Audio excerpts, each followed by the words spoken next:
Ficky Bear. Hi, honey. And she's got neuro and wet, and she's also getting a bigger case of ringworm because of her just suppressed immune system. And she just started like 2 weeks ago. So we've got a long ways to go. I love you, babe. I love you. Hi, Zigzag. Hi, buddy. We're starting to show the early signs of neuro. He's having a hard time balancing. For a little man. He's very bony. He was found in a PetSmart parking lot with a torn up ear, having just fallen out of a car engine.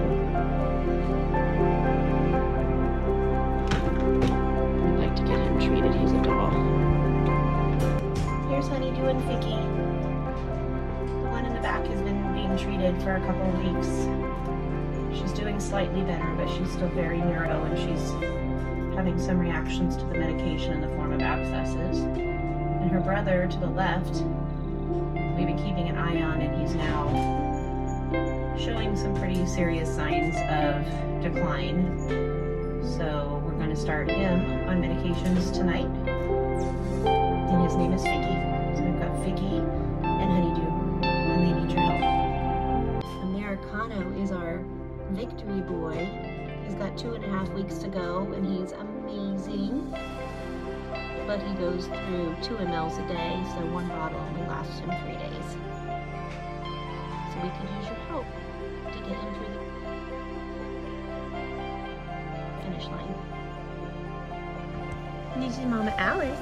She's hiding because she thinks I'm going to give her another shot, but I'm not. She already got her shot tonight. She goes through 3 mLs a day. A bottle only lasts her 2 days. And she's got another 3 weeks of treatment, but she looks amazing. I don't know if you remember, but she had the tube in her neck because she was completely unable to eat. She would potty all over herself, and she was a mess.